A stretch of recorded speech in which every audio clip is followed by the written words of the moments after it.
Nigeria, one of the largest countries in Africa, home to hundreds of cultures and millions of people. But this country was never naturally formed. It was created, and the man behind that decision was Frederick Lugard. Hold on a minute. Frederick Lugard was not just a governor. He was part of the largest system, the British Empire.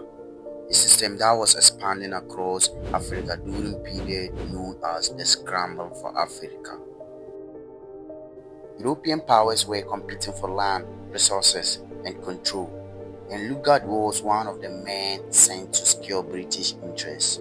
Before Nigeria was formed, Lugard had already been working in different parts of Africa.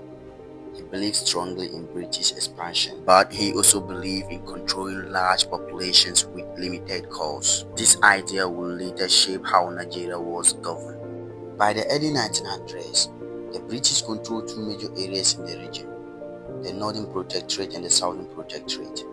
The North was large and powerful, but it was expensive to maintain. There was less direct trade, and it required more administrative effort. The South, however, was very different. It had access to the coast. It generated revenue through trade, especially palm oil, and that made it very important to the British. This is the crazy part. This guy saw a solution. Instead of running two separate administrations, why not combine them by merging the North and the South? The wealth of the South would support the North. Administrations would become easier. British control would become stronger. In 1914, that decision was made. The two regions were joined together and Nigeria was created.